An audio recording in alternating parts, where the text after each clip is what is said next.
ನಮಸ್ತೆ. ನಾನು ನಿಮ್ಮ ಡಾಕ್ಟರ್ ಈರಣ್ಣ.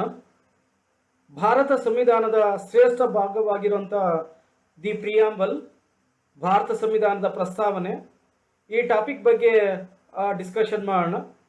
ಭಾರತ ಸಂವಿಧಾನ ಇಡೀ ವಿಶ್ವದಲ್ಲಿಯೇ ಶ್ರೇಷ್ಠವಾದ ಸಂವಿಧಾನವಾಗಿದೆ. ಅದೇ ರೀತಿಯಾಗಿ ಜಗತ್ತಿನಲ್ಲಿ ಬೃಹತ್ ಪ್ರಜಾಪ್ರಭುತ್ವ ವ್ಯವಸ್ಥೆಯನ್ನು ಒಳಗೊಂಡಿದೆ. ಸೊ ಇಂಥ ಸಂವಿಧಾನದ ಪ್ರಸ್ತಾವನೆ ಯಾವ ರೀತಿಯಾಗಿ ಉಪಯೋಗವನ್ನು ಹೊಂದಿದೆ, ಅದರ ತತ್ವ ಏನಿದೆ ಮತ್ತು ಉದ್ದೇಶಗಳೇನಿದ್ದಾವೆ ಅನ್ನೋ ವಿಷಯಗಳು ಬಹಳ ಮುಖ್ಯವಾದದ್ದು. ಹಾಗಾಗಿಯೇ ಅನೇಕ ಸ್ಪರ್ಧಾತ್ಮಕ ಪರೀಕ್ಷೆಗಳಲ್ಲಿ ಮತ್ತು ಪದವಿ ಮತ್ತು ಮಟ್ಟದಲ್ಲೂ ಕೂಡ ಈ ಥರದ ಒಂದು ವಿಷಯಕ್ಕೆ ಸಂಬಂಧಿಸಿದಂತೆ ಪ್ರಶ್ನೆಯನ್ನು ಕೇಳಲಾಗುತ್ತೆ. ಭಾರತ ಸಂವಿಧಾನದ ಪ್ರಸ್ತಾವನೆಯನ್ನು ಮುನ್ನುಡಿ ಅಂತ ಕೂಡ ಕರೀತಾರೆ, ಪೂರ್ವ ಪೀಠಿಕೆ ಅಂತ ಕೂಡ ಕರೀತಾರೆ. ಸೊ ಇಂಥ ಪೂರ್ವ ಪೀಠಿಕೆ ಸಂವಿಧಾನದ ಮಾರ್ಗದರ್ಶಿ ಅಂತಿದೆ ಅಂತ ನಾವು ಹೇಳ್ಬೋದು. ಅಂದರೆ ಭಾರತ ಸಂವಿಧಾನ ಯಾವ ಯಾವ ಉದ್ದೇಶವನ್ನು ಹೊಂದಿದೆ, ಏನೇನು ಗುರಿಗಳನ್ನು ಹೊಂದಿದೆ, ಯಾವ ಯಾವ ವಿಧಿಗಳಲ್ಲಿ ಏನೇನು ವಿಷಯಗಳನ್ನು ಸೇರ್ಪಡೆ ಮಾಡಲಾಗಿದೆ ಅನ್ನೋದನ್ನು ಪೂರ್ವಭಾವಿಯಾಗಿ ಚರ್ಚೆ ಮಾಡೋಂಥ ಒಂದು ಭಾಗವೇ ಪ್ರಸ್ತಾವನೆ ಅಥವಾ ಮುನ್ನುಡಿ ಅಂತ ಕರೀಬೋದು. ಹಾಗಾಗಿ ಸಂವಿಧಾನದ ಆಶಯಗಳನ್ನು ಇದು ಹೇಳುತ್ತೆ, ಸಂವಿಧಾನದ ಮೌಲ್ಯಗಳನ್ನು ಹೇಳ್ತದೆ, ಧ್ಯೇಯಗಳನ್ನು ಹೇಳುತ್ತೆ. ಸಂವಿಧಾನ ಏನೇನು ಉದ್ದೇಶವನ್ನು ಹೊಂದಿದೆ, ತತ್ವಗಳನ್ನು ಒಳಗೊಂಡಿದೆ ಅನ್ನುವ ಒಂದು ಭಾಗವೇ ಪ್ರಸ್ತಾವನೆ ಆಗಿದೆ. ಹಾಗಾಗಿ ಭಾರತ ಸಂವಿಧಾನವನ್ನು ಮೌಲ್ಯಮಾಪನ ಮಾಡಲು ಪ್ರಸ್ತಾವನೆ ಅಳತೆಗೋಲಿನಂತಿದೆ. ಸೊ ಯಾವ ರೀತಿಯಾಗಿ ಭಾರತ ಸಂವಿಧಾನ ಏನೇನು ಉದ್ದೇಶವನ್ನು ಹೊಂದಿದೆ ಅನ್ನೋದ್ರ ಬಗ್ಗೆ ತಿಳ್ಕೊಳ್ಳಿಕ್ಕೆ ಒಂದು ಪೂರ್ವಭಾವಿಯಾದಂಥ ಒಂದು ಚಿಂತನೆ ಇದು. ಅದೇ ರೀತಿಯಾಗಿ ಇದನ್ನ ಭಾರತ ಸಂವಿಧಾನದ ಕೀಲಿಕೈ ಅಂತ ಕೂಡ ಕರೀತಾರೆ. ಸೊ ಯಾವ ರೀತಿಯಾಗಿ ನಾವು ಭಾರತ ಸಂವಿಧಾನವನ್ನ ಪುಟವನ್ನು ತೆಗೆದ ತಕ್ಷಣ ನಮಗೆ ಕಾಣುವಂಥ ಒಂದು ಪ್ರಮುಖವಾದ ವಿಷಯ ಅಂತಂದ್ರೆ ಪ್ರಸ್ತಾವನೆ ಆಗಿದೆ. ಹಾಗಾಗಿ ಭಾರತ ಸಂವಿಧಾನದ ರಚನೆಯಲ್ಲಿ, ಭಾರತ ಸಂವಿಧಾನದ ರಚನಾ ಸಭೆಯಲ್ಲಿ ಅಮೇರಿಕ ಸಂಯುಕ್ತ ಸಂಸ್ಥಾನ ಮತ್ತು ಫ್ರಾನ್ಸ್ನ ಸಂಸ್ಥಾನ, ರಷ್ಯಾದ ಸಂಸ್ಥಾನ ಮತ್ತು ಜಪಾನ್ ಸಂವಿಧಾನ, ಆಸ್ಟ್ರೇಲಿಯಾ ಸಂವಿಧಾನ ಮತ್ತು ಇಟಲಿ ಸಂವಿಧಾನಗಳ ಪ್ರಸ್ತಾವನೆಗಳು ಭಾರತ ಸಂವಿಧಾನ ರಚನಾ ಸಭೆಯ ಮೇಲೆ ಸ್ಫೂರ್ತಿಯನ್ನು ಬೀರಿದೆ. ಹಾಗಾಗಿ ಭಾರತ ಸಂವಿಧಾನ ರಚನಾ ಸಭೆಯಲ್ಲಿ ಪ್ರಸ್ತಾವನೆಯನ್ನು ಸೇರಿಸುವಂಥ ವಿಷಯದಲ್ಲಿ ಸಾಕಷ್ಟು ಚರ್ಚೆಗಳಾಗ್ತವೆ. ಅಂತ ಒಂದು ಚರ್ಚೆಯಲ್ಲಿ ಬಹಳ ಮುಖ್ಯವಾಗಿ ಹೇಳಿದ್ರೆ, ಸೊ ಆಗಿನ ಜವಾಹರ್ಲಾಲ್ ನೆಹರೂರವರು ಡಿಸೆಂಬರ್ 13, 1947ರಂದು ಅಬ್ಜೆಕ್ಟಿವ್ ರಿಸಲ್ಯೂಷನ್ ಅನ್ನು ಅಥವಾ ಧ್ಯೇಯೋದ್ದೇಶಗಳ ನಿರ್ಣಯಗಳನ್ನು ಮನ್ನಣೆ ಮಾಡ್ತಾರೆ. ಆ ಮನ್ನಣೆ ಮಾಡಿದಂಥ ವಿಷಯಗಳೇ ಪ್ರಸ್ತುತ ಪ್ರಸ್ತಾವನೆಯಲ್ಲಿರುವಂಥ ವಿಷಯಗಳಾಗಿದ್ದಾವೆ. ಸೊ ಇದನ್ನು ಭಾರತ ಸಂವಿಧಾನ ರಚನಾ ಸಭೆ ಜನವರಿ 22, 1947ರಂದು ಅಂಗೀಕಾರವನ್ನು ಮಾಡಿತು. ಸೊ ಪ್ರಸ್ತಾವನೆಯನ್ನು ಹಲವಾರು ಚಿಂತಕರು, ಸಂವಿಧಾನ ತಜ್ಞರು ಇದನ್ನು ಹೊಗಳಿದ್ದಾರೆ. ಭಾರತ ಸಂವಿಧಾನದ ಪ್ರಸ್ತಾವನೆಯನ್ನು ಕೆಲವು ಚಿಂತಕರು ಹೇಳ್ತಾರೆ ಭಾರತ ಸಂವಿಧಾನ ಆಭರಣ ಇದ್ದಂಗೆ ಅಂತ ಹೇಳ್ತಾರೆ, ಇನ್ನು ಕೆಲವರು ಸಂವಿಧಾನದ ಒಡವೆ ಇದ್ದಂಗೆ ಅಂತ ಹೇಳ್ತಾರೆ. ಬಹಳ ವಿಶೇಷವಾಗಿ KM ಮುನ್ಷಿರವರು ಇದನ್ನ ಪೊಲಿಟಿಕಲ್ ಆರೋಸ್ಕೋಪ್ ಅಥವಾ ರಾಜಕೀಯ ಜಾತಕ ಅಂತಾನೆ ಕರೀತಾರೆ. ಸೊ ಹಾಗಾಗಿ ಇಡೀ ಶಾಸಕಾಂಗ, ಕಾರ್ಯಾಂಗ, ನ್ಯಾಯಾಂಗ, ಅದೇ ರೀತಿಯಾಗಿ ಪ್ರಜೆಗಳಿಗೆ ಬೇಕಾದಂಥ ಹಕ್ಕು, ಸ್ವಾತಂತ್ರ್ಯ, ಸಮಾನತೆ, ನ್ಯಾಯ, ಚುನಾವಣೆ ಮುಂತಾದ ಅನೇಕ ವಿಷಯಗಳನ್ನು ಹೇಳುವಂಥ ರಾಜಕೀಯ ಜಾತಕ ಅನ್ನೋದು KM ಮುನ್ಷಿರವರ ಅಭಿಪ್ರಾಯ. ಸೊ ಪ್ರಸ್ತಾವನೆಯನ್ನ ನ್ಯಾಯಾಂಗದಲ್ಲಿ ಪ್ರಶ್ನೆ ಮಾಡಲಿಕ್ಕೆ ಅವಕಾಶ ಇಲ್ಲ. ಅಂದ್ರೆ ಪ್ರಸ್ತಾವನೆ ಉಲ್ಲಂಘನೆ ಆಗಿದೆ ಅಂದಾಗ ಯಾವುದೇ ನ್ಯಾಯಾಲಯದಲ್ಲಿ ಹೋಗಿ ಅದರ ವಿರುದ್ಧ ಪ್ರಶ್ನೆಯನ್ನ ಮಾಡಲಿಕ್ಕೆ ಸಾಧ್ಯ ಇಲ್ಲ ಅಥವಾ ಅರ್ಜಿಯನ್ನು ಹಾಕಲಿಕ್ಕೆ ಸಾಧ್ಯ ಇಲ್ಲ. ಆದರೂ ಕೂಡ ಸುಪ್ರೀಂ ಕೋರ್ಟ್ ಅನೇಕ ಪ್ರಕರಣಗಳಲ್ಲಿ ಪ್ರಸ್ತಾವನೆಯ ಮಹತ್ವವನ್ನು ಪ್ರಕರಣಗಳಲ್ಲಿ ವ್ಯಕ್ತಪಡಿಸಿದೆ, ತೀರ್ಪನ್ನು ನೀಡಿದೆ. ಅಂತ ಒಂದು ಬಹಳ ಮುಖ್ಯವಾದ ಒಂದು ತೀರ್ಪು ಅಂತಂದ್ರೆ 1960ರಲ್ಲಿ ಒಂದು ಬೇರುಬಾರಿ ಪ್ರಕರಣ ಆಗುತ್ತೆ. ಈ ಬೇರುಬಾರಿ ಪ್ರಕರಣದ ಪ್ರಕಾರ ಸುಪ್ರೀಂ ಕೋರ್ಟಿನ ತೀರ್ಮಾನ ಏನಂದ್ರೆ ಭಾರತ ಸಂವಿಧಾನದ ಪ್ರಸ್ತಾವನೆ ಸಂವಿಧಾನದ ಭಾಗ ಅಲ್ಲ ಅನ್ನೋ ಒಂದು ತೀರ್ಮಾನಕ್ಕೆ ಬರ್ತದೆ. ಆದರೆ ನಂತರ 1973ರಲ್ಲಿ ಕೇಶವಾನಂದ ಭಾರತೀಯ ಪ್ರಕರಣದಲ್ಲಿ ಪ್ರಸ್ತಾವನೆಯನ್ನ ಒಂದು ಸಂವಿಧಾನದ ಭಾಗ ಅಂತೇಳಿ ತೀರ್ಮಾನವನ್ನು ಮಾಡಲಾಗುತ್ತೆ.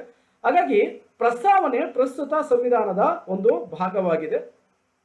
ಸೊ ಭಾರತ ಸಂವಿಧಾನದ ಪ್ರಸ್ತಾವನೆ ಏನು ಹೇಳುತ್ತೆ, ಟೆಕ್ಸ್ಟ್ ಏನಿದೆ ಅಥವಾ ಪಠ್ಯ ಏನಿದೆ ಅನ್ನೋದ್ರ ಬಗ್ಗೆ ನಾವು ತಿಳ್ಕೊಳ್ಳೋಣ.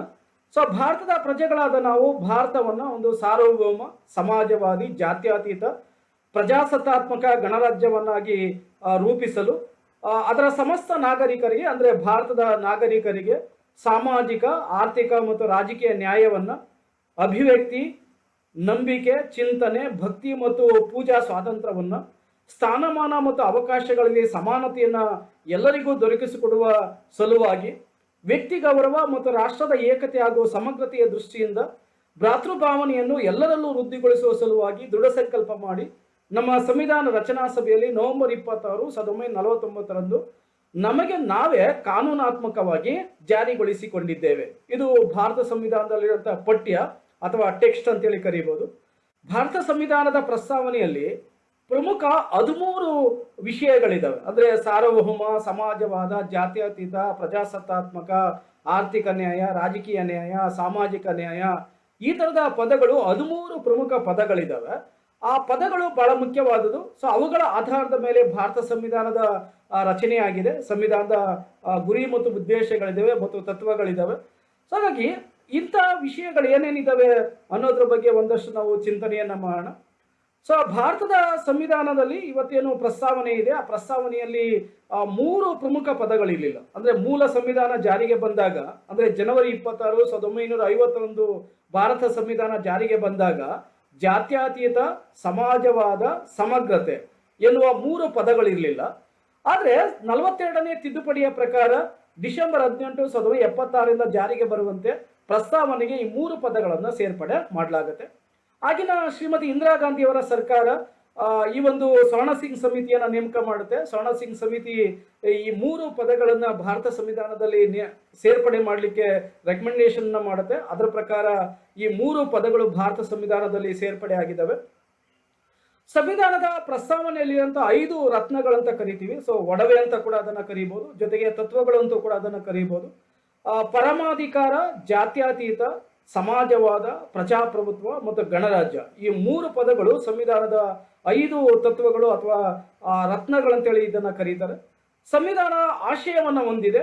4 ಪ್ರಮುಖವಾದ ಆಶಯಗಳಿದ್ದಾವೆ: ಸ್ವಾತಂತ್ರ್ಯ, ಸಮಾನತೆ, ಭ್ರಾತೃತ್ವ ಮತ್ತು ನ್ಯಾಯ. ಸ್ವಾತಂತ್ರ್ಯ, ಸಮಾನತೆ ಮತ್ತು ಭ್ರಾತೃತ್ವ ಇದನ್ನು ನಾವು ಫ್ರಾನ್ಸ್ ಘೋಷಣೆಯಿಂದ, ಅಂದ್ರೆ 1789ರಲ್ಲಿ ಫ್ರಾನ್ಸಿನ ಮಹಾಕ್ರಾಂತಿ ಏನು ಉಂಟಾಯಿತು, ಸೊ ಅದರ ಒಂದು ಸಂವಿಧಾನದ ಪ್ರಭಾವಕ್ಕೆ ಒಳಗೆ ಈ 3 ಪದಗಳು ಭಾರತ ಸಂವಿಧಾನದಲ್ಲಿ ಸೇರ್ಪಡೆಯಾಗಿದ್ದಾವೆ. ಪ್ರಸ್ತಾವನೆಯಲ್ಲಿರುವಂತಹ ಮೊದಲ ಪದ ಭಾರತದ ಪ್ರಜೆಗಳಾದ ನಾವು, we the people of India.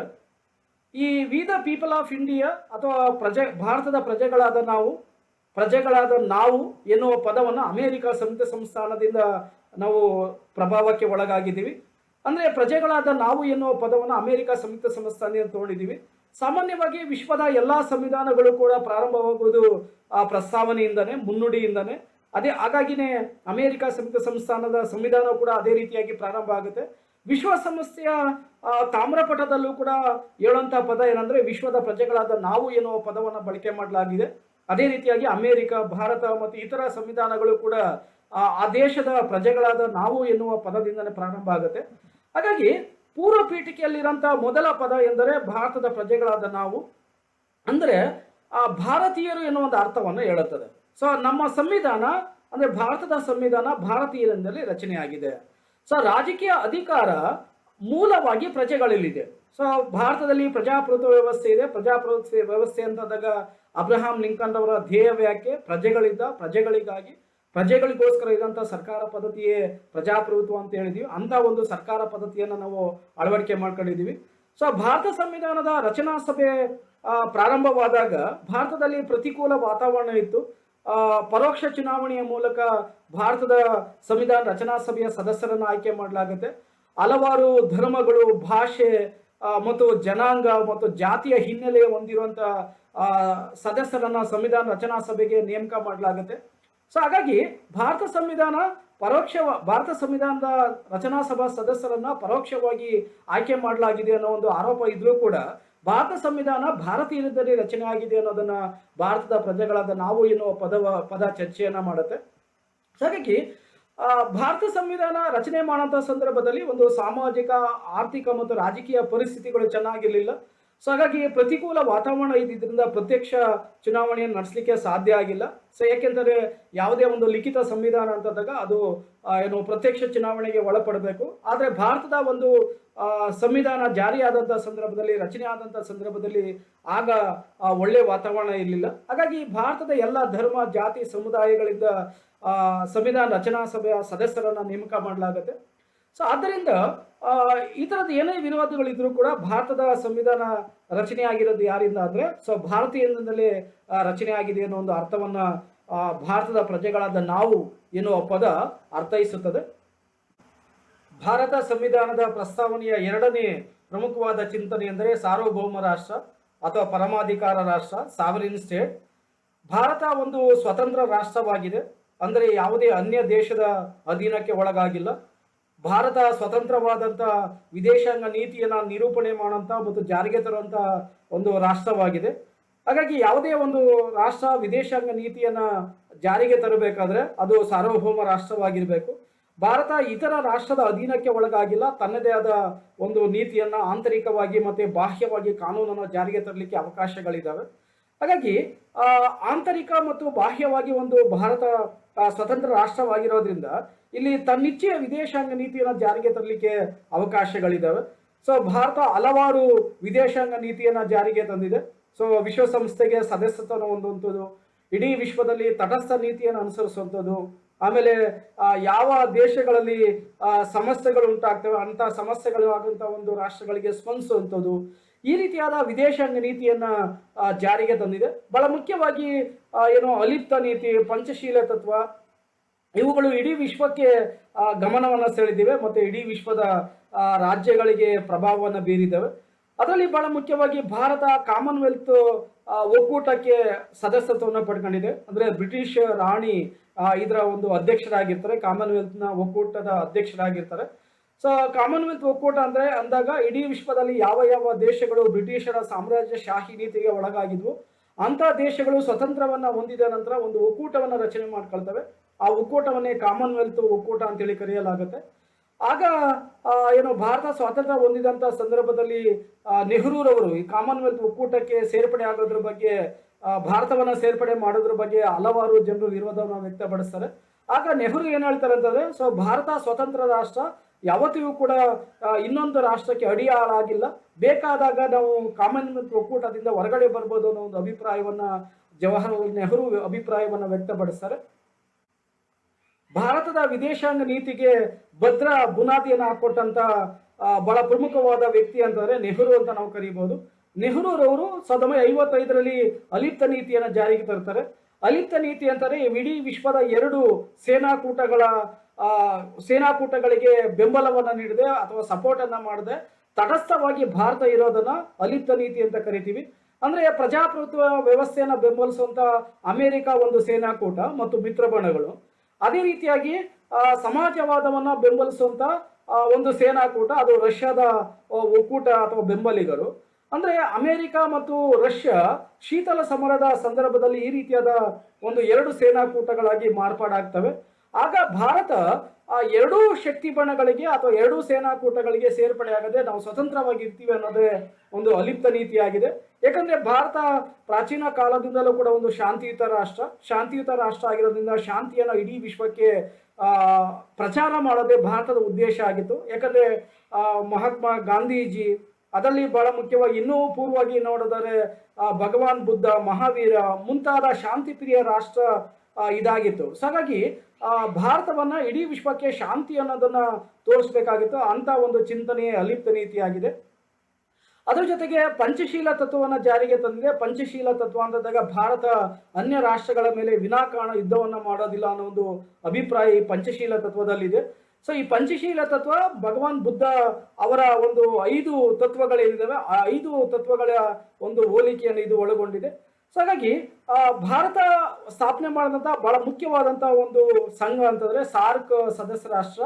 So Dakshina Asia ರಾಷ್ಟ್ರಗಳ ಒಕ್ಕೂಟ ಏನಿದೆ, ಅಂದ್ರೆ ಭಾರತದ ಒಂದು ನೇತೃತ್ವದಲ್ಲಿ ಅಕ್ಕಪಕ್ಕ ರಾಷ್ಟ್ರಗಳು ಸುಮಾರು 8 ರಾಷ್ಟ್ರಗಳು ಈ ಸಾರ್ಕ್ ಸದಸ್ಯತ್ವವನ್ನು ಹೊಂದಿದ್ದಾವೆ.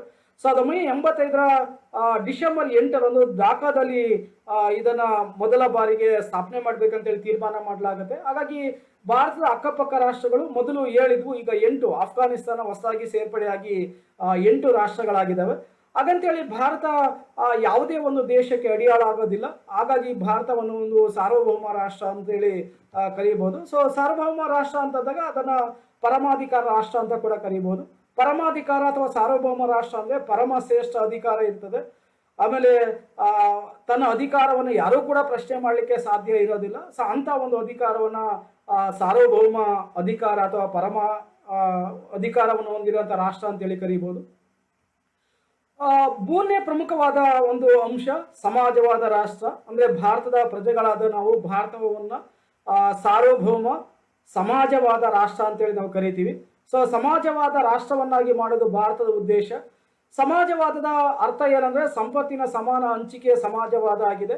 ಇದು ಪ್ರಾಚೀನ ಕಾಲದಿಂದಲೂ ಕೂಡ ಇಡೀ ವಿಶ್ವದಾದ್ಯಂತ ಸಂಪತ್ತಿನ ಸಮಾನ ಹಂಚಿಕೆಯ ಬಗ್ಗೆ ಚರ್ಚೆಯನ್ನ ಮಾಡಲಾಗುತ್ತೆ. ಅಂದ್ರೆ ಬಡವ ಮತ್ತು ಶ್ರೀಮಂತರ ಒಂದು ಅಸಮಾನತೆಯನ್ನ ಕಡಿಮೆ ಮಾಡಬೇಕು ಅನ್ನೋದನ್ನ ಅರಿಸ್ಟಾಟಲ್ ಅವರು ಗ್ರೀಕ್ ರಾಜಕೀಯ ಚಿಂತನೆಯಲ್ಲಿ ತಮ್ಮ ಅಭಿಪ್ರಾಯವನ್ನು ವ್ಯಕ್ತಪಡಿಸ್ತಾರೆ. ಸೊ ಆ ಒಂದು ದೃಷ್ಟಿಕೋನದಲ್ಲಿ ನಾವು ನೋಡಿದರೆ ಈವನ್ ಪ್ಲೇಟರ್ ಅವರು ಕೂಡ ಸಮಾಜವಾದದ ಒಂದು ಚಿಂತನೆಯನ್ನು ವ್ಯಕ್ತಪಡಿಸ್ತಾರೆ. ಭಾರತದಲ್ಲಿ ಸಮಾಜವಾದದ ಸ್ಥಾಪನೆ ಅಂದ್ರೆ ಕಾರ್ಲ್ ಮಾರ್ಕ್ಸ್ ರವರ ಕ್ರಾಂತಿಯಲ್ಲ. ಅದೇ ಕಾರ್ಲ್ ಮಾರ್ಕ್ಸ್ ರವರು ಬಂಡವಾಳಗಾರರ ನಾಶ ಮಾಡಬೇಕು, ಕಾರ್ಮಿಕರಿಗೆ ಅಧಿಕಾರವನ್ನು ಕೊಡಬೇಕು ಅನ್ನೋ ಒಂದು ಅರ್ಥದಲ್ಲಿ ಸಮಾಜವಾದವನ್ನ ಭಾರತ ಸಂವಿಧಾನದಲ್ಲಿ ಸೇರ್ಪಡೆ ಮಾಡಿಲ್ಲ. ಸೊ ಮೂಲ ಸಂವಿಧಾನದಲ್ಲಿ ಈ ಒಂದು ಸಮಾಜವಾದ ಅಥವಾ ಸೋಷಿಯಲಿಸ್ಟ್ ಎನ್ನುವ ಪದ ಸಂವಿಧಾನದಲ್ಲಿ ಇರಲಿಲ್ಲ. ಆದರೆ ಡಿಸೆಂಬರ್ 18, 1976 ಜಾರಿಗೆ ಬರುವಂತೆ 42ನೇ ತಿದ್ದುಪಡಿಯ ಪ್ರಕಾರ ಸಮಾಜವಾದ ಎನ್ನುವ ಪದವನ್ನ ಭಾರತ ಸಂವಿಧಾನದ ಪ್ರಸ್ತಾವನೆಯಲ್ಲಿ ಸೇರ್ಪಡೆ ಮಾಡಲಾಗಿದೆ. ಸೊ ಸಮಾಜವಾದದ ಮೂಲ ಚಿಂತನೆ ಸಾಮಾಜಿಕ ಮತ್ತು ಆರ್ಥಿಕ ನ್ಯಾಯವನ್ನು ಜಾರಿಗೆ ತರುವುದಾಗಿದೆ. ಯಾಕಂದ್ರೆ ಸಾಮಾಜಿಕ ನ್ಯಾಯ ಅಂತಂದಾಗ ಭಾರತ ಧರ್ಮ, ಭಾಷೆ, ಜನಾಂಗ ಮುಂತಾದ ವಿಷಯಗಳಲ್ಲಿ ಜೊತೆಗೆ ಜಾತಿಯ ವಿಷಯದಲ್ಲಿ ಸಾಕಷ್ಟು ಅಸಮಾನತೆ ಇದೆ. ಸೊ ಅದನ್ನು ಹೋಗಲಾಡಿಸೋದು ಈ ಸಮಾಜವಾದದ ಉದ್ದೇಶ ಆಗಿದೆ. ಅದ್ರ ಜೊತೆಗೆ ಬಡವ ಮತ್ತು ಶ್ರೀಮಂತ ಅಂತರ ಏನಿದೆ ಆ ಅಂತರವನ್ನ ಹೋಗ್ಲಾಡಿಸೋದು ಇಲ್ಲಿ ಬಹಳ ಮುಖ್ಯವಾದದ್ದು. ಸೊ ಬಡವ ಮತ್ತು ಶ್ರೀಮಂತ ಅಂತಂದಾಗ ಬಡವರಿಗೆ ಸಾಕಷ್ಟು ಸಮಸ್ಯೆಯನ್ನು ಅನುಭವಿಸ್ತಾ ಇದ್ದಾರೆ. ಸೊ ಅಂಥವರಿಗೆ ಮೂಲಭೂತ ಅವಶ್ಯಕತೆಗಳನ್ನ ಒದಗಿಸ್ಕೊಡೋದು ಸಮಾಜವಾದದ ಚಿಂತನೆ ಆಗಿದೆ. ಸೊ ಕನಿಷ್ಠ ಕೂಲಿ ವೇತನ, ಸಮಾನ ಕೆಲಸಕ್ಕೆ ಸಮಾನ ವೇತನ, ಆಮೇಲೆ ದುಡಿಮೆಯ ಅವಧಿಯನ್ನ ನಿಗದಿ ಮಾಡುವಂಥದ್ದು, ವಿಮಾ ಸೌಲಭ್ಯವನ್ನ ಕೊಡುವಂಥದ್ದು, ಆರೋಗ್ಯವನ್ನು ಎಲ್ಲರೂ ಕೂಡ ಒದಗಿಸ್ಕೊಡುವಂಥದ್ದು, ವಸತಿ ಸೌಲಭ್ಯಗಳನ್ನು ಕೊಡುವಂಥದ್ದು, ಇದು ಸಮಾಜವಾದದ ಅರ್ಥ ಆಗಿದೆ ಭಾರತದಲ್ಲಿ. ಸೊ ಹಾಗಾಗಿ ಭಾರತ ಸಂವಿಧಾನದ 4ನೇ ಭಾಗದಲ್ಲಿ ಅಂದ್ರೆ ರಾಜ್ಯ ನೀತಿ ನಿರ್ದೇಶಕ ತತ್ವಗಳಲ್ಲಿ ಈ ಒಂದು ಸಮಾಜವಾದದ ಚಿಂತನೆಗಳನ್ನು ನಾವು ಕಾಣ್ತೀವಿ. ಸೊ ಭಾರತದ ರಾಷ್ಟ್ರೀಯ ಕಾಂಗ್ರೆಸ್ ಅಂದ್ರೆ ANC ಏನಿತ್ತು 1885 ಸ್ಥಾಪನೆಯಾದಂಥ ಇಂಡಿಯನ್ ನ್ಯಾಷನಲ್ ಕಾಂಗ್ರೆಸ್ ಅವಧಿಯಲ್ಲಿಯೇ ಸಮಾಜವಾದದ ಚಿಂತನೆಗಳು ಪ್ರಾರಂಭ ಆಗ್ತವೆ. ಸೊ 1936 ಜವಾಹರ್ಲಾಲ್ ನೆಹರೂರವರು ನಾನೊಬ್ಬ ಸಮಾಜವಾದಿ ಅನ್ನೋದನ್ನ ಬಹಿರಂಗವಾಗಿ ಅವರು ವ್ಯಕ್ತಪಡಿಸ್ತಾರೆ. ಸೊ ಸ್ವಾತಂತ್ರ್ಯ ನಂತರ ಕೇಂದ್ರ ಸರ್ಕಾರ ಮತ್ತು ರಾಜ್ಯ ಸರ್ಕಾರಗಳು ಸಮಾಜವಾದದ ಚಿಂತನೆಯನ್ನ ಜಾರಿಗೆ ತರುವಂತ ಪ್ರಯತ್ನವನ್ನ ಮಾಡಿದ್ದಾವೆ. ಭಾರತದಲ್ಲಿ ಶ್ರೀಮತಿ ಇಂದಿರಾ ಗಾಂಧಿ ಅವರು 20 ಅಂಶದ ಕಾರ್ಯಕ್ರಮವನ್ನ ಜಾರಿಗೆ ತರ್ತಾರೆ.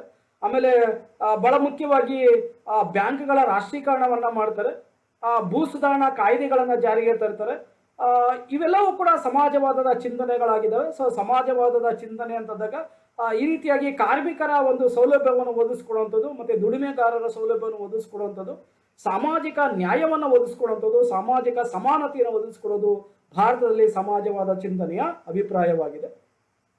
ಸೊ ಸಂವಿಧಾನದ 4ನೇ ಭಾಗದಲ್ಲಿ ವಿಧಿ 36ರಿಂದ 51ರವರೆಗೆ ಸಮಾಜವಾದದ ಚಿಂತನೆ ಇದೆ. ಸೊ ಯೋಜನಾ ಪದ್ಧತಿ, ಭೂ ಸುಧಾರಣಾ ಚಳುವಳಿಗಳು, ಕಾರ್ಮಿಕರು ಪರವಾದಂಥ ಒಂದು ಚಿಂತನೆಗಳು, ಅಂಗವಿಕಲರು, ಆಮೇಲೆ ವೃದ್ಧರು, ಬಲಹೀನರು, ಮಹಿಳೆಯರ ಮತ್ತು ಶೋಷಿತರ ಒಂದು ಅಭಿವೃದ್ಧಿಯನ್ನು ಕೈಗೊಳ್ಳುವುದನ್ನೇ ಸಮಾಜವಾದ ಅಂತೇಳಿ ಕರೆಯಲಾಗುತ್ತೆ. ಸೊ ಶ್ರೀಮತಿ ಇಂದಿರಾ ಗಾಂಧಿ ಅವರು ಹೇಳ್ತಾರೆ, ಸಾಮಾಜಿಕ, ಆರ್ಥಿಕ ಹಾಗೂ ರಾಜಕೀಯದಂತಹ ಎಲ್ಲ ಶೋಷಣೆಗಳಿಂದ ಜನರನ್ನ ಮುಕ್ತಿಗೊಳಿಸಿ ಜನರ ಜೀವನ ಮಟ್ಟವನ್ನು ಸುಧಾರಣೆ ಮಾಡೋದೇ ಸಮಾಜವಾದ ಅಂತೇಳಿ ಆಗಿನ ಪ್ರಧಾನಿಯಾದಂತಹ ಶ್ರೀಮತಿ ಇಂದಿರಾ ಗಾಂಧಿ ಅವರು ತಮ್ಮ ಅಭಿಪ್ರಾಯವನ್ನ ವ್ಯಕ್ತಪಡಿಸ್ತಾರೆ. ಪ್ರಸ್ತಾವನೆಯಲ್ಲಿರುವಂತಹ 4ನೇ ಬಹಳ ಮುಖ್ಯವಾದಂತಹ ಒಂದು ಚಿಂತನೆ ಜಾತ್ಯತೀತತೆ ಅಥವಾ ಧರ್ಮ ನಿರಪೇಕ್ಷತೆ. ಭಾರತ ಒಂದು ಜಾತ್ಯತೀತ ರಾಷ್ಟ್ರ, ಸೆಕ್ಯುಲರ್ ಸ್ಟೇಟ್ ಅಂತೇಳಿ ಕರಿತೀವಿ. ಸೊ ಜಾತ್ಯತೀತತೆ ಅಂತಂದ್ರೆ ಧರ್ಮದ ವಿಷಯದಲ್ಲಿ ರಾಷ್ಟ್ರ ತಟಸ್ಥವಾಗಿರೋದನ್ನ ಜಾತ್ಯತೀತತೆ ಅಂತ ಕರಿತೀವಿ. ಎಲ್ಲಾ ಧರ್ಮಗಳನ್ನ ಸಮಾನವಾಗಿ ಕಾಣುವುದನ್ನೇ ಜಾತ್ಯತೀತತೆ ಅಂತ ನಾವು ಕರಿಬಹುದು.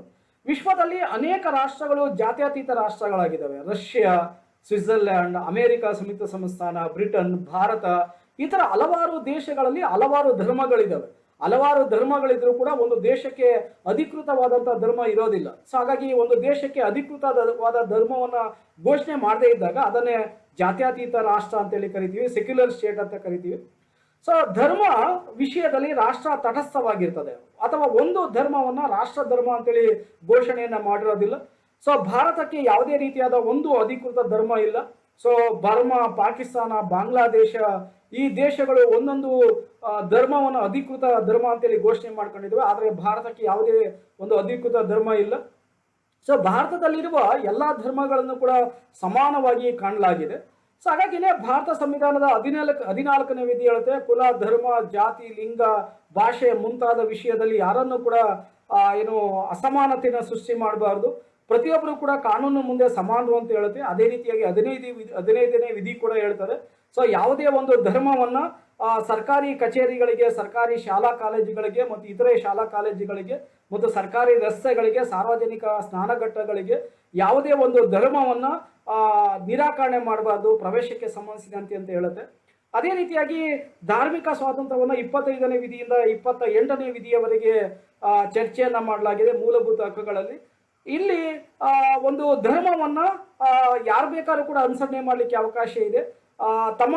ತಮಗೆ ಬೇಕಾದಂಥ ಧರ್ಮವನ್ನ ಸಾರ್ವಜನಿಕ ಹಿತಾಸಕ್ತಿಗೆ ಅನುಗುಣವಾಗಿ ಮತ್ತೆ ಸಾಮಾಜಿಕ ಹಿತಾಸಕ್ತಿಗೆ ಅನುಗುಣವಾಗಿ ಯಾವುದೇ ಒಂದು ಧರ್ಮವನ್ನು ಬೇಕಾದ್ರೂ ಕೂಡ ಅನುಸರಣೆ ಮಾಡಲಿಕ್ಕೆ ಅವಕಾಶಗಳಿದ್ದಾವೆ. ಹಾಗಾಗಿ ಭಾರತವನ್ನು ಒಂದು ಜಾತ್ಯತೀತ ರಾಷ್ಟ್ರ ಅಂತೇಳಿ ಕರೀಬಹುದು. ಸೊ ಜಾತ್ಯತೀತ ಎನ್ನುವ ಪದಕ್ಕೆ ಅಥವಾ ಸೆಕ್ಯುಲರ್ ಎನ್ನುವ ಪದಕ್ಕೆ ಅನೇಕ ಚಿಂತಕರು ತಮ್ಮ ಅಭಿಪ್ರಾಯವನ್ನು ವ್ಯಕ್ತಪಡಿಸ್ತಾರೆ. ಡಾಕ್ಟರ್ ದಯಾಳ್ ಹೇಳ್ತಾರೆ, ಜಾತ್ಯತೀತತೆ ಎಂದರೆ ಎಲ್ಲ ಧರ್ಮಗಳಿಗೆ ಸಮಾನ ಸ್ಥಾನಮಾನ ಇರುವುದೇ ಆಗಿದೆ. ಸೊ ಭಾರತದಲ್ಲಿ ಒಂದು ಧರ್ಮ ಹೆಚ್ಚು ಪ್ರಮಾಣದಲ್ಲಿದ್ರೂ ಕೂಡ, ಬಹುಸಂಖ್ಯಾತರಾಗಿದ್ರೂ ಕೂಡ ಭಾರತವನ್ನ ಒಂದು ಧರ್ಮಕ್ಕೆ ಮೀಸಲಾಗಿಟ್ಟಿಲ್ಲ. ಸೊ ಹಾಗೆ ಅದನ್ನೇ ಡಾಕ್ಟರ್ ದಯಾಳ್ ರವರು ತಮ್ಮ ಅಭಿಪ್ರಾಯವನ್ನು ವ್ಯಕ್ತಪಡಿಸ್ತಾರೆ.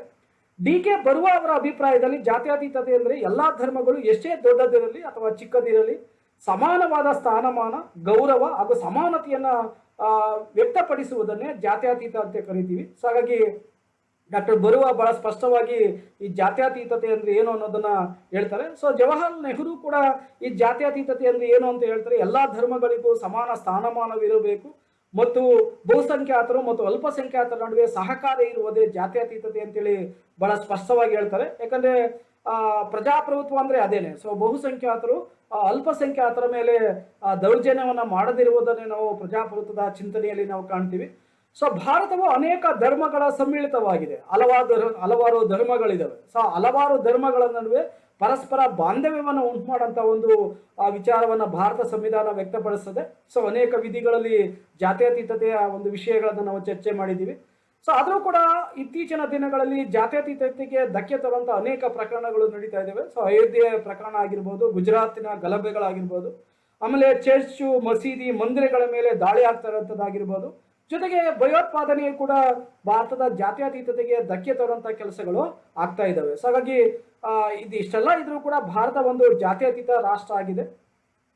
ಸೊ ಭಾರತ ಸಂವಿಧಾನದ ಪ್ರಸ್ತಾವನೆಯಲ್ಲಿರುವಂತಹ ಮತ್ತೊಂದು ಪ್ರಮುಖವಾದ ಚಿಂತನೆ ಪ್ರಜಾಸತ್ತಾತ್ಮಕ ರಾಷ್ಟ್ರ, ಡೆಮಾಕ್ರೆಟಿಕ್ ಸ್ಟೇಟ್.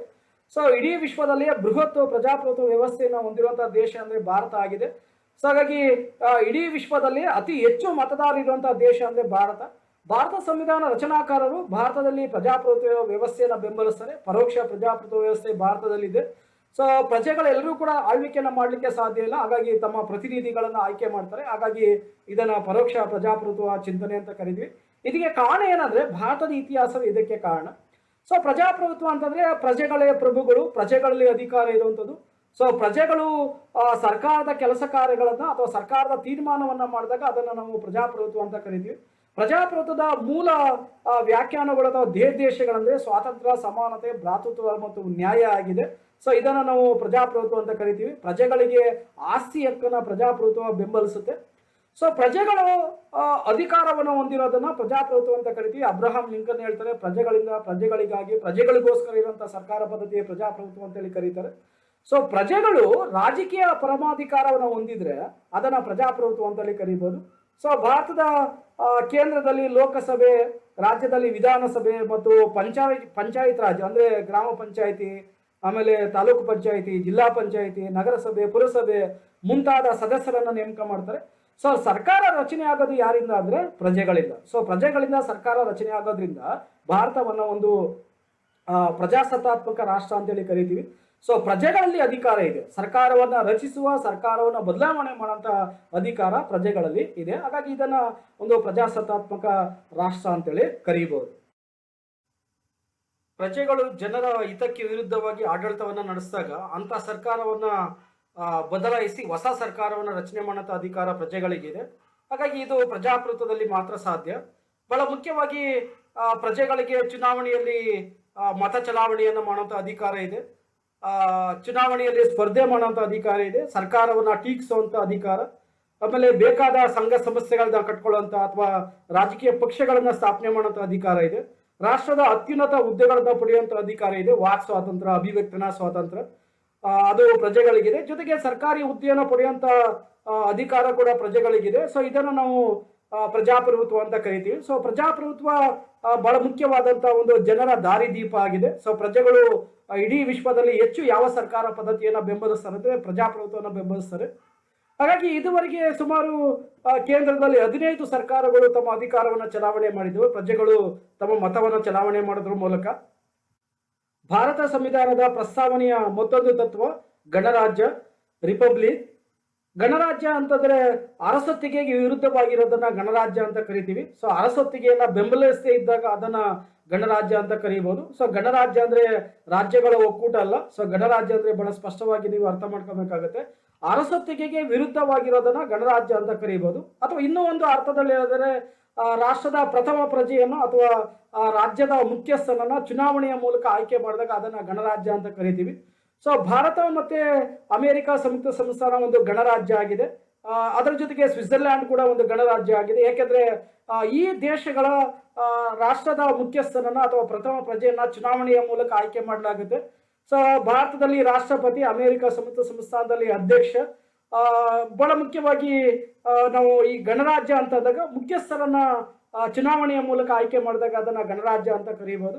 ಸೊ ಭಾರತದ ರಾಷ್ಟ್ರಪತಿಯನ್ನ ಪ್ರತಿ 5 ವರ್ಷಗಳಿಗೊಮ್ಮೆ ಚುನಾವಣೆಯ ಮೂಲಕ ಆಯ್ಕೆ ಮಾಡಲಾಗುತ್ತೆ. ಸೊ ಹಾಗಾಗಿ ಭಾರತವನ್ನ ಒಂದು ರಿಪಬ್ಲಿಕ್ ಸ್ಟೇಟ್ ಅಂತ ನಾವು ಕರಿತೀವಿ. ಸೊ ಭಾರತದ ಇತಿಹಾಸದಲ್ಲಿ ಅನೇಕ ಜನ ರಾಷ್ಟ್ರಪತಿಗಳು ಅಧಿಕಾರವನ್ನು ಚಲಾವಣೆ ಮಾಡಿದ್ದಾರೆ. ಅದರಲ್ಲಿ ಮೊದಲ ರಾಷ್ಟ್ರಪತಿ ಅಂತಂದ್ರೆ ಭಾರತದ ಮೊದಲ ರಾಷ್ಟ್ರಪತಿ ಡಾಕ್ಟರ್ ರಾಜೇಂದ್ರ ಪ್ರಸಾದ್. ಇವರು ಭಾರತ ಸಂವಿಧಾನದ ರಚನಾ ಸಭೆಯ ಅಧ್ಯಕ್ಷರು ಕೂಡ ಆಗಿದ್ರು. ಅದಾದ ನಂತರ ಶಿಕ್ಷಣ ತಜ್ಞರಾದಂತಹ ಸರ್ವಪಲ್ಲಿ ರಾಧಾಕೃಷ್ಣನ್ ಅವರು ಅಧಿಕಾರವನ್ನು ವಹಿಸ್ಕೊಳ್ತಾರೆ. ಜಾಕಿರ್ ಹುಸೇನ್, ಆಮೇಲೆ ಎಸ್ ನಿಜಲಿಂಗಪ್ಪ, ಶ್ರೀಮತಿ ಇಂದಿರಾ ಗಾಂಧಿ ಅವರ ಪ್ರಧಾನಮಂತ್ರಿ ಆಗದಂತಹ ಸಂದರ್ಭದಲ್ಲಿ ಶಂಕರ್ ದಯಾಳ್ ಶರ್ಮಾ, ಆಮೇಲೆ KR ನಾರಾಯಣ್.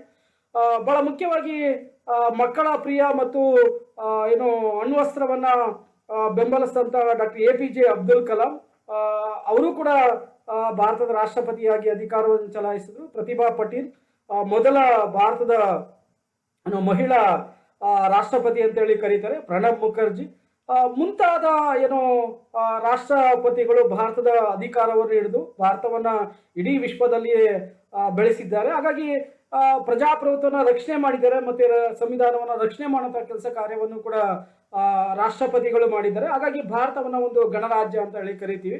ಸೊ ಯಾಕೆ ಗಣರಾಜ್ಯವನ್ನ ಭಾರತದಲ್ಲಿ ಜಾರಿಗೆ ತರಲಾಗಿದೆ ಅಂತಂದ್ರೆ ಅರಸೊತ್ತಿಗೆಯಿಂದ ಆದಂತ ಒಂದು ಸಮಸ್ಯೆಗಳು ಭಾರತೀಯರಿಗೆ ಪರಿಚಯ ಆಗಿದೆ. ಕಾರಣಕ್ಕೋಸ್ಕರ ಸಂವಿಧಾನ ರಚನಾ ಸಭೆಯಲ್ಲಿ ಅರಸೊತ್ತಿಗೆಯನ್ನ ವಿರೋಧ ಮಾಡ್ತಾರೆ.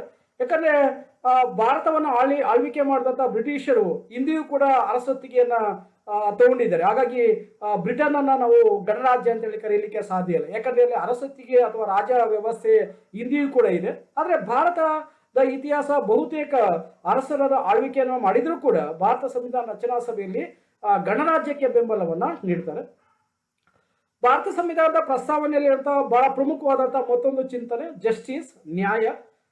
ಈ ನ್ಯಾಯದ ಬಗ್ಗೆ ನಾನು ಒಂದು ವಿಡಿಯೋದಲ್ಲಿ ಬಹಳ ಸುದೀರ್ಘವಾಗಿ ನಿಮಗೆ ತಿಳಿಸ್ಕೊಟ್ಟಿದ್ದೀನಿ. ದಯಮಾಡಿ ಆ ವಿಡಿಯೋನ ನೀವು ನೋಡಿ. ಜಸ್ಟಿಸ್ ಅಂತೇಳಿ, ನ್ಯಾಯ ಅಂತೇಳಿ ಇದೆ. ಇಲ್ಲಿ ಭಾರತ ಸಂವಿಧಾನದ ಪ್ರಸ್ತಾವನೆಯಲ್ಲಿರುವಂಥ ನ್ಯಾಯ ಅಥವಾ ಜಸ್ಟಿಸ್ ಬಗ್ಗೆ ನಾವು ಚಿಂತನೆಯನ್ನ ಮಾಡಿದ್ರೆ, ಸೊ ಭಾರತದ ಪ್ರತಿಯೊಬ್ಬರು ಕೂಡ 3 ರೀತಿಯಾದ ನ್ಯಾಯವನ್ನ ಸಂವಿಧಾನ ಒದಗಿಸಿಕೊಟ್ಟಿದೆ. ಸೊ ಭಾರತ ಸಂವಿಧಾನದ ಅನೇಕ ವಿಧಿಗಳಲ್ಲಿ ಸಾಮಾಜಿಕ ನ್ಯಾಯ, ಆರ್ಥಿಕ ನ್ಯಾಯ ಮತ್ತು ರಾಜಕೀಯ ನ್ಯಾಯದ ಚಿಂತನೆಗಳಿದ್ದಾವೆ. ಸೊ ಭಾರತದ ಪ್ರತಿಯೊಬ್ಬರು ಕೂಡ ಸ್ವತಂತ್ರ ಸಮಾನತೆಯನ್ನು ಒದಗಿಸಿಕೊಳ್ಳುವಂತ ಒಂದು ಕೆಲಸವನ್ನ ಭಾರತ ಸಂವಿಧಾನ ಮಾಡ್ತಾ ಇದೆ. ಜೊತೆಗೆ ಶತಮಾನಗಳಿಂದ ಯಾರ್ಯಾರು ಶೋಷಣೆಗೆ ಒಳಗಾಗಿದ್ದಾರೆ ಅಂತವರನ್ನ ವಿಮುಕ್ತಿಗೊಳಿಸೋದೇ ಈ ಒಂದು ನ್ಯಾಯದ ಉದ್ದೇಶ ಆಗಿದೆ. ಸೊ ಹಾಗಾಗಿ ಅನ್ಯಾಯವನ್ನ ಹೋಗಲಾಡಿಸುವಂತ ಕೆಲಸ ಕಾರ್ಯವನ್ನ ಭಾರತ ಸಂವಿಧಾನದಲ್ಲಿ ಚರ್ಚೆ ಮಾಡಲಾಗಿದೆ. ಅದರಲ್ಲಿ ಬಹಳ ಮುಖ್ಯವಾಗಿ ಮೂಲಭೂತ ಹಕ್ಕುಗಳಲ್ಲಿ ಈ ಒಂದು ನ್ಯಾಯದ ಬಗ್ಗೆ ವಿಚಾರಗಳಿದ್ದಾವೆ. ಸೊ ಕುಲ, ಜಾತಿ, ಲಿಂಗ, ಧರ್ಮ, ಭಾಷೆ, ಪ್ರಾದೇಶಿಕತೆ, ಜನಾಂಗ ಮುಂತಾದ ವಿಷಯಗಳಲ್ಲಿ ಅಸಮಾನತೆಯನ್ನು ಹೋಗಲಾಡಿಸೋದೇ ಸಾಮಾಜಿಕ ನ್ಯಾಯ ಆಗಿದೆ. ಸೊ ಭಾರತ ಸಂವಿಧಾನದ ಅನೇಕ ವಿಧಿಗಳಲ್ಲಿ ಈ ಒಂದು ಸಾಮಾಜಿಕ, ಆರ್ಥಿಕ ಮತ್ತು ರಾಜಕೀಯ ನ್ಯಾಯದ ಬಗ್ಗೆ ವಿಚಾರ ಇದ್ದಾವೆ.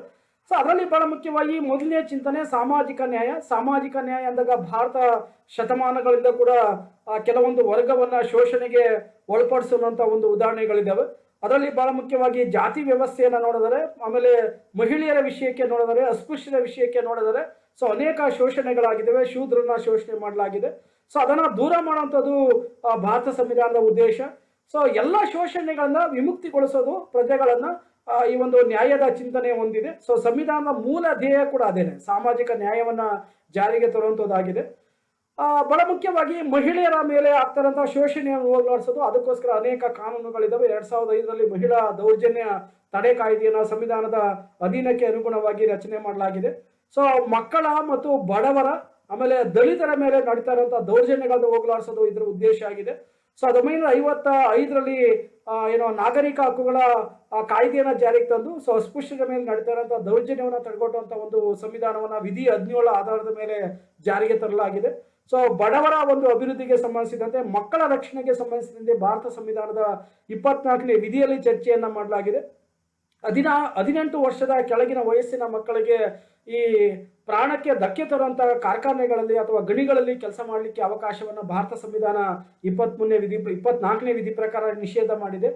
ಸೊ ಮಹಿಳೆಯರಿಗೆ ಸಂಬಂಧಿಸಿದಂತೆ ಅನೇಕ ಕಾನೂನುಗಳು ಕೂಡ ಜಾರಿಗೆ ಬಂದಿರೋದನ್ನ ಈಗಾಗಲೇ ನಾವು ಚರ್ಚೆ ಮಾಡಿದ್ದೀವಿ.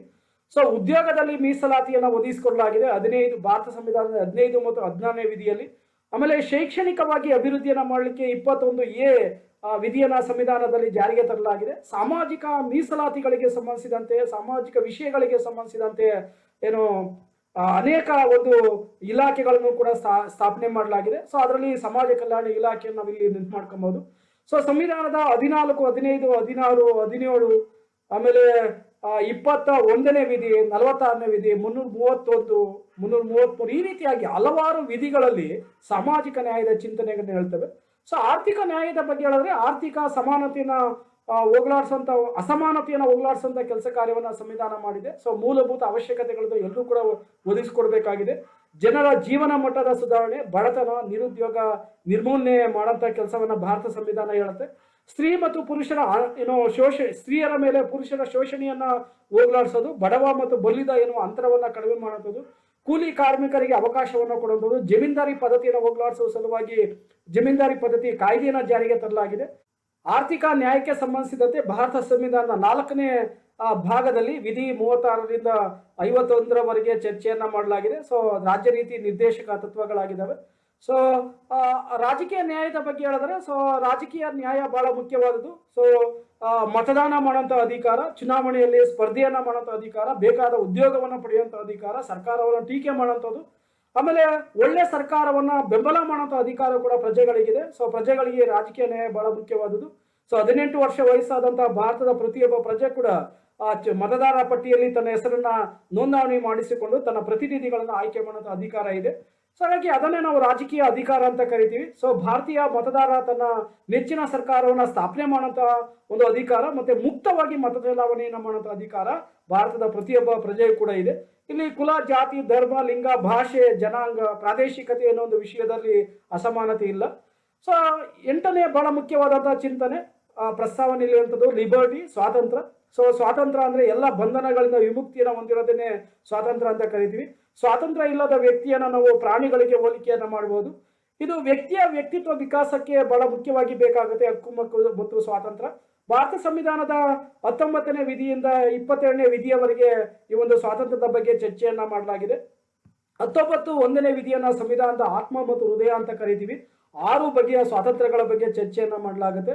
ವಾಕ್ ಸ್ವಾತಂತ್ರ್ಯ, ಅಭಿವ್ಯಕ್ತನ ಸ್ವಾತಂತ್ರ್ಯ, ಬೇಕಾದ ಕಡೆ ಸಂಘ ಮತ್ತು ಸಂಸ್ಥೆಯನ್ನ ಸ್ಥಾಪನೆ ಮಾಡ್ಕೊಂಡ ಸ್ವಾತಂತ್ರ್ಯ, ಸಂಚಾರ ಮಾಡುವಂಥ ಸ್ವಾತಂತ್ರ್ಯ, ವಸತಿ ಸ್ವಾತಂತ್ರ್ಯ, ಈ ರೀತಿಯಾದ ಹಲವಾರು ಸ್ವಾತಂತ್ರ್ಯದ ಬಗ್ಗೆ ಚರ್ಚೆಯನ್ನ ಮಾಡಲಾಗಿದೆ. ಅದರಲ್ಲಿ ಪತ್ರಿಕಾ ಸ್ವಾತಂತ್ರ್ಯದ ಬಗ್ಗೆ ಕೂಡ ಚರ್ಚೆಯನ್ನ ಮಾಡಲಾಗಿದೆ. ಪ್ರಜೆಗಳು ತಮ್ಮ ಮಾಧ್ಯಮಗಳ ಮೂಲಕ, ಟಿವಿ ಅಥವಾ ನ್ಯೂಸ್ ಪೇಪರ್, ರೇಡಿಯೋದ ಮೂಲಕ, ಸಾರ್ವಜನಿಕ ವೇದಿಕೆಗಳ ಮೂಲಕ ತಮ್ಮ ಅಭಿಪ್ರಾಯವನ್ನು ವ್ಯಕ್ತಪಡಿಸಲಿಕ್ಕೆ ಅವಕಾಶಗಳಿದ್ದಾವೆ. ಸ್ವಾತಂತ್ರ್ಯ, ಸಮಾನತೆ, ನ್ಯಾಯದ ಬಗ್ಗೆ ಅಭಿಪ್ರಾಯವನ್ನು ವ್ಯಕ್ತಪಡಿಸಲು ಕೂಡ ಪ್ರಜೆಗಳಿಗೆ ಅವಕಾಶ ಇದೆ. ಸೊ ಅದನ್ನು ನಾವು ಸ್ವಾತಂತ್ರ್ಯ ಅಂತ ನಾವು ಕರಿತೀವಿ. ಈ ಸ್ವಾತಂತ್ರ್ಯಕ್ಕೆ ಸಂಬಂಧಿಸಿದಂತೆ ಬಹಳ ಸುದೀರ್ಘವಾದ ವಿಚಾರವನ್ನು ಭಾರತ ಸಂವಿಧಾನದಲ್ಲಿ ಚರ್ಚೆಗಳಿರೋದನ್ನು ನಾವು ಕಾಣಬಹುದು. ಸೊ ಸಾರ್ವಜನಿಕ ವೇದಿಕೆಗಳು, ವಿಚಾರ ಸಂಕಿರಣಗಳು, ವಿಚಾರ ಕಮ್ಮಟಗಳಲ್ಲಿ ತಮ್ಮ ಅಭಿಪ್ರಾಯವನ್ನು ವ್ಯಕ್ತಪಡಿಸಬಹುದು. ಸೊ 25ನೇ ವಿಧಿಯಿಂದ 28ನೇ ವಿಧಿಯವರೆಗೆ ತಮಗೆ ಬೇಕಾದ ಧರ್ಮವನ್ನು ಅನುಸರಣೆ ಮಾಡಲಿಕ್ಕೆ, ಪ್ರಚಾರ ಮಾಡಲಿಕ್ಕೆ ಭಾರತ ಸಂವಿಧಾನ ಧಾರ್ಮಿಕ ಸ್ವಾತಂತ್ರ್ಯವನ್ನು ಕೊಟ್ಟಿದೆ. ಸೊ ದೇಶದ ಏಕತೆ ಮತ್ತು ಸಮಗ್ರತೆಗೆ ಧಕ್ಕೆ ಬಾರದಂತೆ ಸ್ವಾತಂತ್ರ್ಯವನ್ನು ಅನುಭವಿಸಲಿಕ್ಕೆ ಅವಕಾಶಗಳನ್ನು ರಾಜ್ಯ ನಮಗೆ ಒದಗಿಸಿಕೊಟ್ಟಿದೆ. ಸೊ ಹಾಗಾಗಿ ಅಂಥ ಸ್ವಾತಂತ್ರ್ಯವನ್ನು ನಾವೆಲ್ಲರೂ ಕೂಡ ಅನುಭವಿಸ್ತಾ ಇದ್ದೀವಿ. ಸೊ ಬಹಳ ಮುಖ್ಯವಾದಂಥ ಮತ್ತೊಂದು ಪ್ರಸ್ತಾವನೆಯಲ್ಲಿರುವಂಥ ಒಂದು ಚಿಂತನೆ, ಮುನ್ನುಡಿಯಲ್ಲಿರುವಂಥ ಚಿಂತನೆ ಸಮಾನತೆ, ಈಕ್ವಾಲಿಟಿ. ಸೊ ಪ್ರಕೃತಿ ನಿರ್ಮಿತ ವಿಷಯಗಳಲ್ಲಿ ಅಸಮಾನತೆಯನ್ನ ಕಂಡರೂ ಕೂಡ ಮಾನವ ನಿರ್ಮಿತ ವಿಷಯಗಳಲ್ಲಿ ಅಸಮಾನತೆಯನ್ನು ದೂರ ಮಾಡೋದೇ ಭಾರತ ಸಂವಿಧಾನದ ಉದ್ದೇಶ ಆಗಿದೆ. ಸೊ ಪ್ರಕೃತಿ ನಿರ್ಮಿತ ವಿಷಯಗಳು ಅಂತಂದಾಗ ಏನು ಎಲ್ಲರ ಒಂದು ಬೌದ್ಧಿಕ ಶಕ್ತಿ ಮತ್ತು ದೈಹಿಕ ಶಕ್ತಿ ಒಂದೇ ರೀತಿಯಾಗಿರೋದಿಲ್ಲ, ಅದನ್ನ ಪ್ರಕೃತಿ ನಿರ್ಮಿತ ಒಂದು ಅಸಮಾನತೆ ಅಂತ ಕರೀಬಹುದು. ಸೊ ಭಾರತ ಸಂವಿಧಾನದ 14ನೇ ವಿಧಿಯು ಕಾನೂನಿನ ಮುಂದೆ ಸರ್ವರು ಕೂಡ ಸಮಾನ ಅಂತ ಹೇಳುತ್ತೆ. ಸೊ ಇಲ್ಲಿ ಯಾವುದೇ ರೀತಿಯ ಕೂಡ ಅಸಮಾನತೆಯನ್ನು ತೋರಿಸಬಾರ್ದು. ಅದೇ ರೀತಿಯಾಗಿ 15, 16, 17 ಮತ್ತು 18ನೇ ವಿಧಿಗಳಲ್ಲೂ ಕೂಡ ಸಮಾನತೆಯ ಬಗ್ಗೆ ಚರ್ಚೆಗಳಿದ್ದಾವೆ. ಸೊ ಸಮಾಜದಲ್ಲಿ ಘನತೆಯನ್ನು ಕಾಪಾಡಲಿಕ್ಕೆ, ಗೌರವದಿಂದ ಜೀವನವನ್ನು ಮಾಡಲಿಕ್ಕೆ, ಪ್ರತಿಯೊಬ್ಬರು ಕೂಡ ಬದುಕಲಿಕ್ಕೆ ಅವಕಾಶವನ್ನು ನಮ್ಮ ಸಂವಿಧಾನ ಒದಗಿಸಿಕೊಟ್ಟಿದೆ. ಸೊ ಹಾಗಾಗಿ ಸಮಾನತೆಯ ಬಗ್ಗೆ ಭಾರತ ಸಂವಿಧಾನದಲ್ಲಿ ಚರ್ಚೆಗಳಿದ್ದಾವೆ. ಸೊ ಜೀವಿಸುವಂತ ಹಕ್ಕು ಎಲ್ಲರೂ ಕೂಡ ಇದೆ. ಸಂವಿಧಾನದ 21 ಮತ್ತು 22ನೇ ವಿಧಿಗೆ ಅನುಗುಣವಾಗಿ ನೋಡಿದ್ರೆ ಜೀವಿಸುವಂತ ಹಕ್ಕು ಎಲ್ಲರೂ ಕೂಡ ಇದೆ. ಆಮೇಲೆ ತಮ್ಮ ಪ್ರತಿಭೆಯನ್ನ ಹೊರಗಡೆ ಹಾಕ್ಲಿಕ್ಕೆ ಅವಕಾಶ ಇದೆ. ಕಲೆ, ವಿಜ್ಞಾನ, ತಾಂತ್ರಿಕತೆ, ಸಂಸ್ಕೃತಿ ಮುಂತಾದ ವಿಷಯಗಳಲ್ಲಿ ಎಲ್ಲರೂ ಕೂಡ ಸಮಾನತೆ ಇದೆ. ಸೊ ಸಮಾನತೆಯನ್ನು ಭಾರತ ಸಂವಿಧಾನ ಒದಗಿಸಿಕೊಟ್ಟಿದೆ. ಸೊ ಮತ್ತೊಂದು ಚಿಂತನೆ ಭ್ರಾತೃತ್ವ. ಸೊ ಇದನ್ನ ಫ್ರೆಟರ್ನಿಟಿ ಅಂತೇಳಿ ಇಂಗ್ಲಿಷಲ್ಲಿ ಕರಿತೀವಿ. ಸೊ ಭ್ರಾತೃತ್ವವನ್ನ ನಾವು ಫ್ರಾನ್ಸಿನ ಮಹಾಕ್ರಾಂತಿಯಿಂದ ತಗೊಂಡಿದ್ದೀವಿ. ಸೊ ಭ್ರಾತೃತ್ವ ಅಂತಂದ್ರೆ ಹಲವಾರು ಧರ್ಮಗಳಿದ್ರು, ಜಾತಿ ಇದ್ರು ಕೂಡ, ಸೊ ಲಿಂಗ ಇದ್ರೂ ಕೂಡ, ಸೊ ಯಾವುದೇ ರೀತಿಯಾಗಿ ಅಸಮಾನತೆಯನ್ನು ತೋರದೆ ನಾವೆಲ್ಲರೂ ಕೂಡ ಸಹೋದರ ಮತ್ತು ಸಹೋದರಿ ಅನ್ನೋದನ್ನ ಭ್ರಾತೃತ್ವ ಹೇಳುತ್ತೆ. ಸೊ ಭ್ರಾತೃತ್ವ ಬಹಳ ಮುಖ್ಯವಾದಂತಹ ಚಿಂತನೆ. ಡಾಕ್ಟರ್ BR ಅಂಬೇಡ್ಕರ್ ಅವರು ಸ್ವಾತಂತ್ರ್ಯ, ಸಮಾನತೆ ಮತ್ತು ಭ್ರಾತೃತ್ವವೇ ನಿಜವಾದ ನ್ಯಾಯ ಅಂತ ಹೇಳ್ತಾರೆ. ಹಾಗಾಗಿ ಭ್ರಾತೃತ್ವವನ್ನು ಎಲ್ಲರೂ ಕೂಡ ಅಳವಡಿಕೆ ಮಾಡ್ಕೊಬೇಕಾಗುತ್ತೆ. ಸೊ ಸಹೋದರ ಮನೋಭಾವನೆಯನ್ನ ಎಲ್ಲರಲ್ಲೂ ಕೂಡ ವೃದ್ಧಿಸಿದಾಗ ಅದನ್ನ ಭ್ರಾತೃತ್ವ ಅಂತ ಕರಿತೀವಿ. ಸೊ ಭಾರತದಲ್ಲಿ ಹಲವಾರು ಧರ್ಮಗಳಿದ್ರು ಕೂಡ ಸಹೋದರ ಮನೋಭಾವನೆ ಇದೆ. ಸೊ ಮನೋಭಾವನೆ ಇದೆ. ಸೊ ವ್ಯಕ್ತಿ ಹಾಗೂ ದೇಶದ ಪ್ರಗತಿಗೆ ಈ ಭ್ರಾತೃತ್ವ ಬಹಳ ಮುಖ್ಯವಾದ ಪಾತ್ರವನ್ನ ವಹಿಸುತ್ತೆ. ಸೊ ರಾಷ್ಟ್ರದ ಏಕತೆ, ಸಮಗ್ರತೆ ಮತ್ತು ರಾಷ್ಟ್ರೀಯತೆಯನ್ನ ಅಭಿವೃದ್ಧಿ ಮಾಡ್ಬೇಕಾದ್ರೆ, ವೃದ್ಧಿ ಮಾಡ್ಬೇಕಾದ್ರೆ ಭ್ರಾತೃತ್ವ ಅನ್ನೋದು ಬಹಳ ಪ್ರಮುಖವಾಗಿ ಬೇಕಾಗುತ್ತೆ. ಅದನ್ನ ನಾವು ಭಾರತದ ಒಂದು ಆಧಾರ ಅಂತ ಕೂಡ ಕರಿತೀವಿ. ಯಾಕಂದ್ರೆ ಭಾರತದ ಇತಿಹಾಸದಲ್ಲಿ ಅನೇಕ ಧರ್ಮಗಳು ವಿದೇಶದಿಂದ ಕೂಡ ಬಂದಿದ್ದಾವೆ. ಸೊ ಅಂತ ಎಲ್ಲಾ ಧರ್ಮಗಳ ಮಧ್ಯೆ ಭ್ರಾತೃತ್ವವನ್ನು ಉಂಟು ಮಾಡುವಂಥದ್ದು, ಸಹೋದರ ಮನೋಭಾವನೆಯನ್ನು ಉಂಟು ಮಾಡುವಂಥದ್ದು ಬಹಳ ಮುಖ್ಯವಾದದ್ದು. ಸೊ ಅದು ಕೂಡ ಕೆಲವೊಂದು ಸಂದರ್ಭದಲ್ಲಿ ಅನೇಕ ಘಟನೆಗಳು ಭ್ರಾತೃತ್ವಕ್ಕೆ ಧಕ್ಕೆ ತರುವಂತ ಕೆಲಸ ಕಾರ್ಯವನ್ನ ಮಾಡ್ತಾ ಇದ್ದಾವೆ. ಸೊ ಬಹುಸಂಖ್ಯಾತರು ಅಲ್ಪಸಂಖ್ಯಾತರ ಮೇಲೆ ಶೋಷಣೆಯನ್ನ ಮಾಡಬಾರ್ದು. ಸೊ ಆ ಶೋಷಣೆಯನ್ನ ಮಾಡದೇ ಇದ್ದಾಗ ಭ್ರಾತೃತ್ವ ಸಹಜವಾಗಿ ಯಶಸ್ಸನ್ನು ಗಳಿಸುತ್ತೆ. ಸೊ ಮುನ್ನುಡಿಯಲ್ಲಿರುವಂತಹ ಕೆಲವೊಂದು ಪ್ರಮುಖವಾದ ಸಂಗತಿಗಳು, ಪ್ರಮುಖವಾದ ವಿಷಯಗಳನ್ನ ಇಲ್ಲಿ ನಾವು ನೋಡೋಣ. ಸೊ ಈ ಒಂದು ಭಾರತ ಸಂವಿಧಾನದ ಒಂದು ಪ್ರಸ್ತಾವನೆಯನ್ನ ಮತ್ತು ಇಡೀ ಭಾರತ ಸಂವಿಧಾನದ ಒಂದು ಪದಗಳನ್ನ ಲಿಪಿಯಾಗಿ ಬರೆದಂಥವ್ರು ಯಾರಂದ್ರೆ ಪ್ರೇಮ್ ಬಿಹಾರಿ ನರೈಂದ್ರ ಅವರು. ಇವರು ಸುಂದರವಾಗಿ ಕಾಲಿಗ್ರಾಫಿಯ ಮೂಲಕ ಇಟಾಲಿಯನ್ ಶೈಲಿಯಲ್ಲಿ ಬರೆದಿದ್ದಾರೆ. ಭಾರತ ಸಂವಿಧಾನ ಹಿಂದಿ ಮತ್ತು ಇಂಗ್ಲಿಷಲ್ಲಿದೆ. ಮೊದಲು ಇಂಗ್ಲಿಷಲ್ಲಿ ರಚನೆ ಆಯಿತು, ಅದಾದ ನಂತರ ಹಿಂದಿಯಲ್ಲಿ ರಚನೆ ಆಯಿತು. ಸೊ ಇದನ್ನ ಎಲ್ಲಿ ಕ್ರೋಢೀಕರಿಸಿದ್ದಾರೆ ಅಂತಂದ್ರೆ ಏನು ಸಂಸತ್ತಿನ ಗ್ರಂಥಾಲಯ ಏನಿದೆ, ಪಾರ್ಲಿಮೆಂಟ್ ಲೈಬ್ರರಿ ಏನಿದೆ, ಅದರಲ್ಲಿ ಈ ಒಂದು ಭಾರತ ಸಂವಿಧಾನವನ್ನ ಶೇಖರಣೆ ಮಾಡಿದ್ದಾರೆ, ಕ್ರೋಢೀಕರಿಸಿದ್ದಾರೆ. ಸೊ ಈಲಿಯಂ ಅನ್ನ ಇದನ್ನ ಬಳಕೆ ಮಾಡಿಕೊಂಡು ಅದನ್ನ ಜಾಗೃತಿ ವಹಿಸಿದ್ದಾರೆ. ಸೊ ಇದನ್ನ ಜಬಲ್ಪುರದ ಏನು ಖ್ಯಾತ ವರ್ಣ ಚಿತ್ರಕಾರರಾದಂತಹ ಬಿಹೋಹರ್ ರಾಮ್ ಮನೋಹರ್ ಸಿನ್ಹಾರ್ ಅವರು ಇದನ್ನ ಬರೆದಿದ್ದಾರೆ. ಸೊ ಹಾಗಾಗಿ ಭಾರತ ಸಂವಿಧಾನದ ಇತರ ಪುಟಗಳನ್ನು ಕೂಡ ಮುನ್ನುಡಿಯನ್ನ ಒಳಗೊಂಡಂತೆ ಇವರು ವಿನ್ಯಾಸವನ್ನಗೊಳಿಸಿದ್ದಾರೆ, ಅದನ್ನ ಅಲಂಕಾರ ಮಾಡಿದ್ದಾರೆ. ಸೊ ಹಾಗಾಗಿ ಭಾರತ ಸಂವಿಧಾನದ ಪ್ರಸ್ತಾವನೆಯ ಅನೇಕ ವಿಷಯಗಳ ಬಗ್ಗೆ ಇದುವರೆಗೆ ನಾವು ತಿಳ್ಕೊಂಡಿದ್ದೀವಿ. ಸೊ ಇದನ್ನ ನಾವು ಕನ್ಕ್ಲೂಡ್ ಮಾಡಿದರೆ ಉಪಸಂಹಾರ, ಭಾರತ ಸಂವಿಧಾನ ಪ್ರಸ್ತಾವನೆಯಿಂದ ಪ್ರಾರಂಭ ಆಗುತ್ತೆ. ಸೊ ವಿಶ್ವದ ಯಾವುದೇ ದೇಶಗಳಾದರೂ ಕೂಡ ಆ ಸಂವಿಧಾನ ಪ್ರಾರಂಭ ಆಗೋದು ಪ್ರಸ್ತಾವನೆಯಿಂದಾನೆ ಅಥವಾ ಮುನ್ನುಡಿಯಿಂದಾನೆ ಪ್ರಾರಂಭ ಆಗುತ್ತೆ. ಹಾಗಾಗಿ ಭಾರತ ಸಂವಿಧಾನವು ಕೂಡ ಪ್ರಸ್ತಾವನೆಯಿಂದಾನೆ ಪ್ರಾರಂಭ ಆಗುತ್ತೆ. ಸೊ ಪ್ರಸ್ತಾವನೆಯನ್ನ ಸಂವಿಧಾನದ ಕನ್ನಡಿ ಅಂತ ಕರಿತೀವಿ. ಸೊ ಇದನ್ನ ಬಹಳ ಮುಖ್ಯವಾದಂತ ಒಂದು ಪ್ರಮುಖವಾದ ಭಾಗ ಅಂತ ಕೂಡ ಕರಿತೀವಿ. ಸುಪ್ರೀಂ ಕೋರ್ಟ್ ಅನೇಕ ಸಂದರ್ಭದಲ್ಲಿ ಪ್ರಸ್ತಾವನೆಯ ಒಂದು ಪ್ರಾಮುಖ್ಯತೆಯನ್ನು ಚರ್ಚೆ ಮಾಡಿದೆ. ಸೊ ಆ ಪ್ರಸ್ತಾವನೆಯ ಆಧಾರದ ಮೇಲೆ ಭಾರತ ಸಂವಿಧಾನ ಕೂಡ ರಚನೆ ಆಗಿದೆ. ಸೊ ಸಂವಿಧಾನದ ತತ್ವಗಳನ್ನ ಹಾಗೂ ದೇಶಗಳನ್ನ ಈ ಪ್ರಸ್ತಾವನೆ ವಿವರಣೆ ಮಾಡುತ್ತೆ. ಸೊ ಪಂಡಿತ್ ಠಾಕೂರ್ ದಾಸ್ ಹೇಳುವಂತ ಒಂದು ರೀತಿ ನೋಡಿದರೆ, ಸೊ ಪ್ರಸ್ತಾವನೆಯು ಸಂವಿಧಾನದ ಅತ್ಯಮೂಲ್ಯವಾದ ಭಾಗವಿದ್ದಂತೆ ಅದು ಆತ್ಮ ಕೂಡ ಆಗಿದೆ ಅಂತ ಹೇಳ್ತಾರೆ. ಸೊ ಅದೊಂದು ರತ್ನದಂತಿದ್ದು, ಅಂದ್ರೆ ಪ್ರಸ್ತಾವನೆ ಅನ್ನೋದು ಒಂದು ರತ್ನದಂತಿದ್ದು, ಗದ್ಯ ಮತ್ತು ಪದ್ಯದಂತೆ ಸುಂದರವಾಗಿದೆ ಅನ್ನೋ ಒಂದು ಅಭಿಪ್ರಾಯವನ್ನ ಪಂಡಿತ್ ಠಾಕೂರ್ ದಾಸ್ ರವರು ಅಭಿಪ್ರಾಯವನ್ನು ವ್ಯಕ್ತಪಡಿಸ್ತಾರೆ. ಸೊ ಸಂವಿಧಾನದ ಶೋಭೆ ಅಂತಿರುವ ಭಾರತ ಸಂವಿಧಾನದ ಪ್ರಸ್ತಾವನೆಯು ಪ್ರಾಮುಖ್ಯತೆಯನ್ನ ಈಗ ಆಲ್ರೆಡಿ ಸುಪ್ರೀಂ ಕೋರ್ಟ್ ಮತ್ತು ಹೈಕೋರ್ಟ್ ಅನೇಕ ಸಂದರ್ಭದಲ್ಲಿ ಕೂಡ ಚರ್ಚೆಯನ್ನ ಮಾಡಿದೆ.